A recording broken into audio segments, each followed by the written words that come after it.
పెద్దవాళ్ళ సలహా తీసుకోవాలి. ఓకే, అది ఇంపార్టెంట్. కళ్యాణి గారు, ఎవరు చేయవలసిన పనులు వాళ్ళు చేయాలి. అమ్మాయిలకి ఫ్రీడమ్ ఎక్కువైంది అంటే ఇంటికే పరిమితం అవ్వాలి. వీళ్ళకి ఫ్రీడమ్ వచ్చిన తర్వాత ఇలాంటి ఎక్కువ అవుతున్నాయని సోషల్ మీడియాలో విపరీతంగా నెగిటివ్ కామెంట్స్ పెడుతున్నారు. అంటే అలాగే అమ్మాయిలు కూడా అదంటే ఇప్పుడిప్పుడే మేము వచ్చి చేస్తున్నాం, ఇది జీర్ణించుకోలేకపోతున్నామని అమ్మాయిలు అంటున్నారు. సో ఏం చెప్తారు మీరు ఒక ఉమెన్ గా ఈ విషయంపై? అమ్మాయి అయినా అబ్బాయి అయినా ఫస్ట్ అండి మనకి స్వీయ నియంత్రణ ఉండాలండి. ఎవరికైనా గానీ, అమ్మాయి అయినా అబ్బాయి అయినా ఫస్ట్ స్వీయ నియంత్రణ ఉండాలి. అది లేకపోతే ఎన్ని చేసినా కూడా వ్యర్థమే.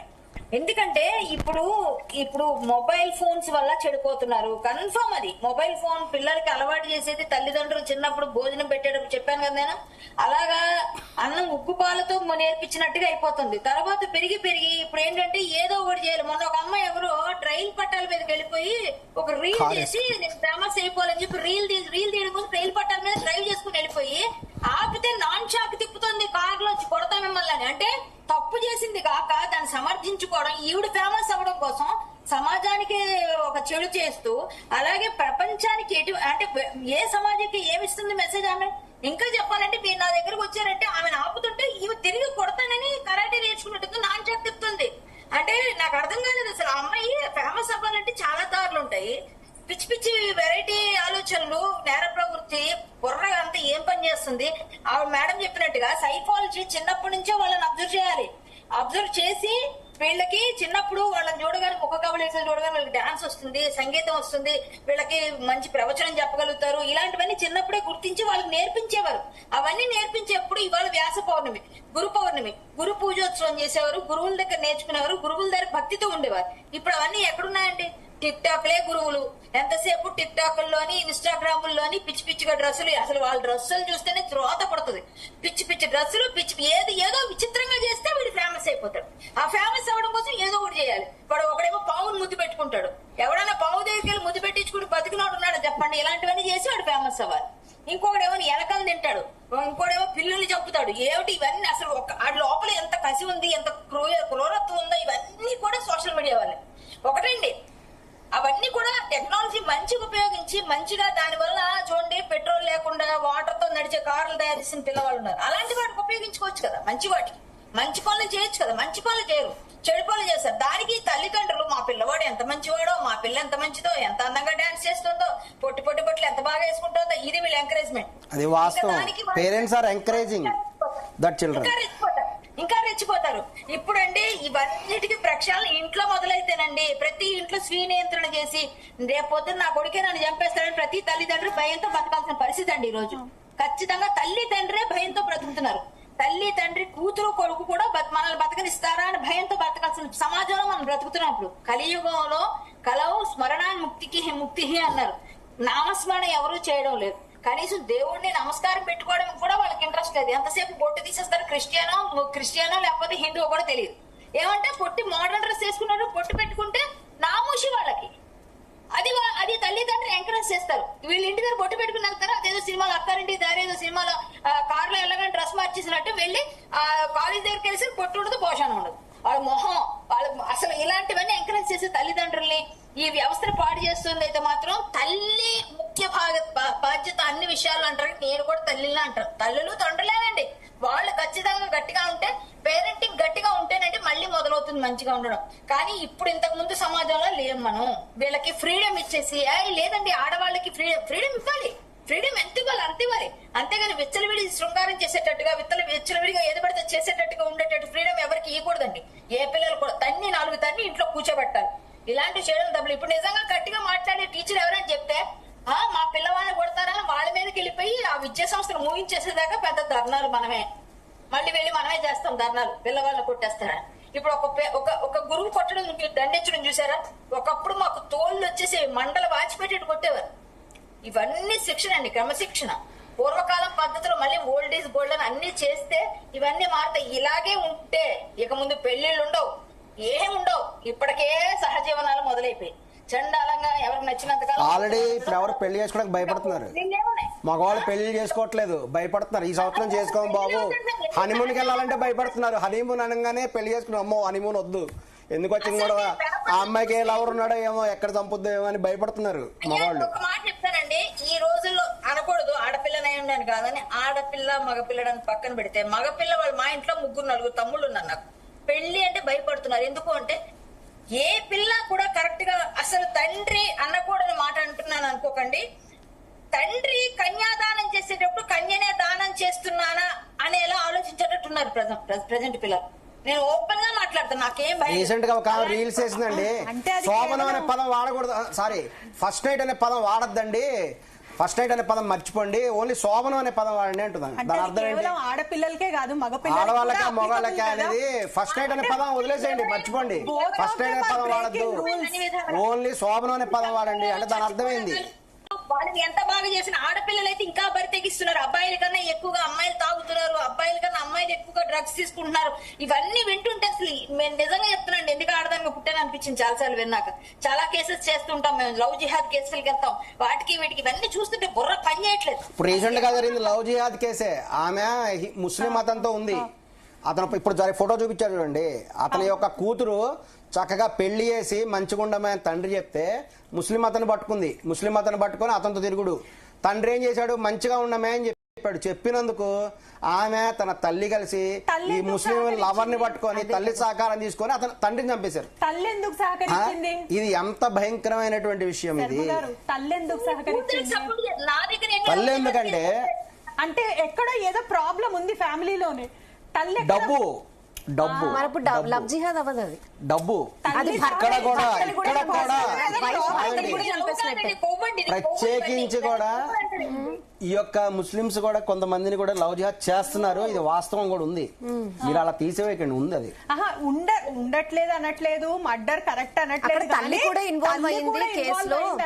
అండ్ మనకి ఇక్కడ కామెంట్స్ కూడా వస్తున్నాయి. అంటే ఇప్పుడు రీసెంట్ గా ఒక అమ్మాయిని కూడా వరకట్నం వేధింపులు కేసు, 3rd డే అమ్మాయి చనిపోయింది.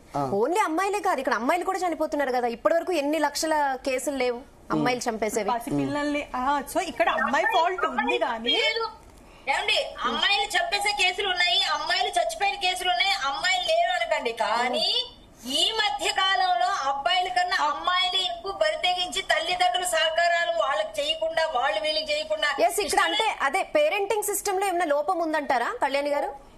ఇదేనండి, ఇదే ఉంది, అందులోనే ఉంది, ఇంకెక్కడా లేదు. అందులో సమాజంలో ఫస్ట్ మనం పేరెంటింగ్ లో చిన్నప్పటి నుంచే మాకు గాని ఎవరికి కానీ మీకు కానీ మన టైంలో గట్టిగా మాట్లాడితే కూడా తప్పు ఆడపిల్ల అన్నప్పుడు ఆడవాళ్ళని వివక్షతో చేస్తున్నారని మాట్లాడే మనుషులు మగవాళ్ళందరూ కూడా అయ్యో అయ్యో 10 మందిలో ఆడపిల్లని అవ్వకూడదు. మన ధర్మ శాస్త్రంలో ఉన్నవన్నీ ఎప్పుడైతే పాటించట్లేదో అప్పుడే నాశనం అనేది స్టార్ట్ అయింది. మన ధర్మ శాస్త్రంలో స్పష్టంగా చెప్పారు, ఖచ్చితంగా మన ధర్మ శాస్త్రంలో చెప్పడం జరిగింది. మన దేశంలో స్వాతంత్రం రాకముందు భారతదేశము ప్రపంచంలో ఒక అగ్రదేశంగా ఉండేది. ప్రపంచంలో అగ్రదేశంగా భారతదేశం ఉండడానికి కారణం మనధర్మ శాస్త్రం భారతదేశంలో అమలు. మాతృస్వామ్యం కూడా ఉండేదండి. మాతృదేవో పితృదేవో అని అన్నారు. అలానట్ల మనధర్మ శాస్త్రంలో ఇవన్నీ ఉన్నాయి. ఎప్పుడైతే మనధర్మ శాస్త్రం వదిలేశారో అలా చట్టాలన్నీ స్వాతంత్రం వచ్చిన తర్వాత చట్టాలు వచ్చాయో, ఇంట్లో ఉండాలి, నవ్వకూడదు, చట్టాలు ఎలా వచ్చినాయో ఇప్పుడు ఈ చట్టాల్లో ఉన్నటువంటి లోపాలు, అంబేద్కర్ రాసిన రాజ్యాంగంలో చట్టాల్లో లోపాలు ఉన్నాయి. ఖచ్చితంగా చట్టాల్లో ఉండేటువంటి లోపాల వల్ల ఇటువంటి సంఘటనలు జరుగుతున్నాయి. ఈ రోజున తీవ్రమైన డిప్రెషన్ లోనయ్యి మీరు డెఫినెట్ గా ఫైట్ చేయాలి ఈ విషయం మీద. ఎవరితో చేయాలి? చట్టాల మీద చేయండి. చట్టాల్లో లోపాలు ఉన్నాయి, ఖచ్చితంగా కూడా రాజ్యాంగం మార్చాలి. భారతదేశంలో భారతదేశ చట్టాలు ఉండాలి, భారతదేశ చదువులు ఉండాలి. ఇలాంటి మరి ఒకప్పుడు నిరుద్యోగం లేదు భారతదేశంలో. బ్రిటిష్ వాళ్ళు వచ్చినప్పుడు చూసి ఆశ్చర్యపోయారంట, ఒక్క నిరుద్యోగం కనపడలేదు. ఏదైనా ప్రకృతి సహకరించక, వర్షాలు పడక, అటువంటిప్పుడు ఒక చిన్న ఘటన చెప్తే మీరు దాన్ని లవ్ జిహాద్ అని ఒక మతం, క్రైమ్ ని మతం అంటున్నారు. అసలు అది కరెక్టే కాదు, దాన్ని కంపేర్ చేయకూడదు. అలా అసలు మతానికి సంబంధం లేదు. కళ్యాణి గారు, నేను లేవని చెప్పట్లేదు, కానీ ఇక్కడ తల్లి కూడా ఉంది. తల్లి హిందువే కదా, తల్లి ఎలా సపోర్ట్ చేస్తుంది? తల్లికి భర్త ఆయన. తల్లిని కూడా లోపరుచుకున్నారు. ఈ రోజు చూస్తున్నాం కదా, తల్లిని లోపరుచుకుంటారు, కూతుర్ని లోపరుచుకుంటారు. మనవరాలు కూడా అంటే ఇక్కడ ఆవిడ తప్పు లేదంట. ఆ అబ్బాయి ఒకటిదే తప్పు, తల్లిది తప్పు లేదు, కూతురిది తప్పు లేదా? లోపరుచుకుంటున్నారు. తల్లిని లోపరుచుకొని బ్యాంక్ మేనేజర్ ఇన్సిడెంట్ అదే కదా. ఫస్ట్ తల్లిని లోపరుచుకున్నారు, తర్వాత కూతురు లోపరుచుకున్నారు. ఎంతమంది లోపరుచుకుంటారు అసలు? ఏంది అదే అనేది డబ్బు, ఈ యొక్క డబ్బు చేయాలి, చంపడానికైనా జీవితం చావడానికైనా చాలా ధైర్యం ఉండాలంటారు. కానీ ఇప్పుడు చావడం అంటే సూసైడ్స్ కూడా చూస్తున్నాం మనం చాలా. అంటే చిన్న పిల్లలు నేను వింటున్నా ఈ మధ్య చంపడానికి. ఇంకొకటి ఏంటంటే ఒకప్పుడు ఏమన్నా కేసు ఛేదించాలంటే చాలా టైం పట్టేది, ఇప్పుడు చాలా ఈజీగా దొరికిపోతున్నారు. వారు చూస్తున్నారు కూడా క్రైమ్ చేసేవాళ్ళు. అయినా సరే ఎందుకు ఇలా జరుగుతుంది?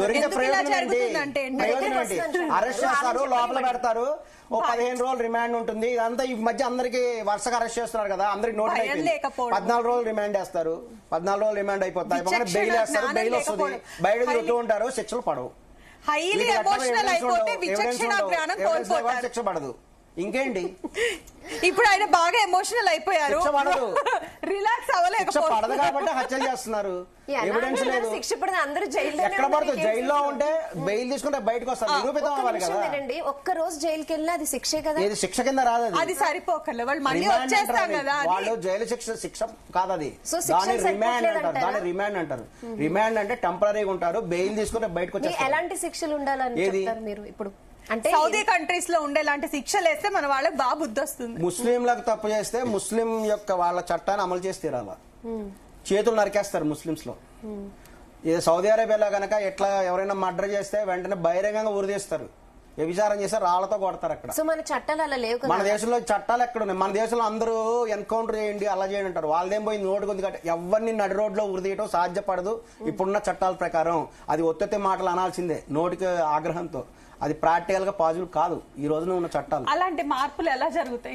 చట్టాల్లో మార్పు రావాలి, ఇమీడియట్ గా శిక్ష పడాలి వాళ్ళకి. వాళ్ళకి ఎన్కౌంటర్ జరిగింది చూడండి, అలా ఎన్కౌంటర్ జరిగితే ఇక రెండోసారి తప్పు చేయకూడదు. అసలు మహిళా కమిషన్ ఏం చేస్తుంది? అదే మగవాళ్ళకి ఏదైనా అక్రమం, మగవాళ్ళ ద్వారా ఆడవాళ్ళు ఇబ్బంది కడితే మహిళా కమిషన్ వచ్చేసి ఓ అని చెప్పేసి గొడవ చేస్తారు కదా. మహిళా కమిషన్ ఇప్పుడు మహిళా కమిషన్ చైర్మన్ గారు బయట రావాలి, బయటకు వచ్చి ఆమె ఏం జరుగుతుందని చెప్పేసి మహిళలను ఆమె ఎడ్యుకేట్ చేయాలి. ఆమె ఎందుకు నోరెత్తదా అసలు? సైలెంట్ గా కూర్చుంటారు. మనం రేట్ చూసుకుంటే మేల్ క్రైమ్ చేసిన దానికి ఇప్పుడు ఉమెన్ క్రైమ్ కి ఎంత డిఫరెన్స్ ఉంటుంది చెప్పండి? బయటపడుతున్నాయి ఇప్పుడు, అంతే. బయటపడటం వల్లనే ఇలా కనబడుతుంది. చాలా ఎక్కువ డిఫరెన్స్ ఉంటుంది. ఇప్పుడు ఓన్లీ ఒక సీక్రెన్స్ లో ఉమెన్ క్రైమ్ బయటకు జెండర్ అనడం కూడా తప్పే కదా. అది మేలా ఉమెన్ అది కాదు. మీరు ఓన్లీ ఆడవాళ్లే చేస్తున్నారు, ఆడవాళ్ళని అవ్వకూడదు, ఆడవాళ్ళు ఇంట్లో కూర్చొని కాలంలో ఇంట్లో కూర్చొని ఆడవాళ్ళు పని చేయకపోతే ఇల్లు నడిచే సిచ్యువేషన్ లేదు ఇప్పుడు. ఒక వ్యక్తి తన జీవితం గడపాలంటే అనేక రకములైనటువంటి పనులు ఉంటాయి. వాటిలో కొన్నిటికి అలాట్ చేయడం, కొన్ని పనులు కొన్ని అలాట్ చేసి, ఇందులో ఒకళ్ళు ఎక్కువ తక్కువ అని కాదు, అందరు ఇంపార్టెంటే. కడుపు తిండి తినకపోతే ఎలా బతుకుతాం, అన్ని ఇంపార్టెంటే. సో వాటి విధంగా కొన్ని రకాలైనటువంటి విషయాలు చెప్పారు, పాటించట్లేదు. ఈ రోజు చట్టాలు అయితే మార్చి తీరాలి భారతదేశంలో. మేడం, మనం ఆడవాళ్ళ మగవాళ్ళ అని పెడితే ఇప్పుడు మనం ఉన్నది భారతదేశంలో, పవిత్రమైన భారతదేశానికి ఒక కల్చర్ ఉంది. ఆ కల్చర్ ఏంటి అంటే ఆడవాళ్లు భర్తని గౌరవించాలి. భర్తని గౌరవించడం అన్నది మన సంప్రదాయం, మన మన మన భారతదేశం యొక్క కల్చర్ ఇది. మన విదేశీ సంస్కృతి కాదు మంది. సో భారతదేశంలో ఉన్న స్త్రీలు గౌరవించాలి. పూర్వకాలం నిజంగా అంటే ఇంత పూర్వకాలం కిందకి వెళ్ళిపోయినంటే ఒక 20 years కిందటి నుంచి ఇవన్నీ మారిపోయినాయి. మొత్తం 10-20 డికేట్ నుంచి మారిపోయిన తర్వాత అంతకు ముందు పూజలు చేస్తే పునస్కారాలు చేసుకున్నప్పుడు పండగలకి భర్త కాళ్ళకి మొక్కి ఇప్పటికీ మొక్కుతున్నారండి కొంతమంది. కళ్యాణి గారు, ఆడవాళ్ళు భర్తని గౌరవించాలి. అలాగే మనకి ఎవరు ఆదర్శ దంపతులు అంటే పార్వతీ పరమేశ్వరులు, సీతారాములు. అంటే రాముడు సీతను ఎలా చూశాడో భర్త భార్యను అలా చూడాలి, అలాగే భార్య భర్తను అలా చూడాలి. అంతేగాని కేవలం భార్య గౌరవించట్లేదు. అన్నయ్యల మీద గొడవ చేస్తున్నారు, భర్తలను గౌరవించరు, అన్నలను గౌరవించరు, తల్లిదండ్రులను గౌరవించరు, గురువులని గౌరవించరు. ఈ రోజు చూస్తున్నాం కదా, షర్మిల గారు జగన్ గారు గొడవ, కవిత గారు కేటీఆర్ గారు గొడవ. వాళ్ళిద్దరు వాళ్ళు ఆ స్థాయిలో ఉందంటే కింద స్థాయిలో ఏ స్థాయిలో ఊహించుకోండి. ఈ సమానత ఎప్పుడైతే పెట్టారో ఈ సమస్యలు భారతదేశం ఒక సంప్రదాయాన్ని అన్నింటినీ పాటించాలి 100%. కానీ ఎస్, సైకాలజిస్ట్ చెప్పినట్టు వైఫ్ కి హస్బెండ్ వైఫ్ కి రెస్పెక్ట్ ఇచ్చి తీరాల్సిందే. మీకు కూడా తెలిసిన విషయమే. అందుకే ఇప్పుడు వెస్టర్న్ కల్చర్ కదా, మరి దాన్ని కూడా కంప్లీట్ గా లేకుండా మనం చేయగలం అసలు ఇండియాలో? అసలు ట్రెడిషనల్ డ్రెస్సెస్ ఎవరు వేసుకుంటున్నారు మీరు చెప్పండి, to be frank? Western culture ని అడాప్ట్ చేసేసుకున్నారు ఇండియాలో. దాన్ని ఆపగలరా? కానీ అందుకనే ఏ కుటుంబానికి కోర్ట్స్ కూడా చెప్తున్నారు మీకు నచ్చకపోతే హస్బెండ్ వదిలేయండి, సహజీవనం అయినా అంతే. సహజీవనం మనం నిజంగా న్యాయం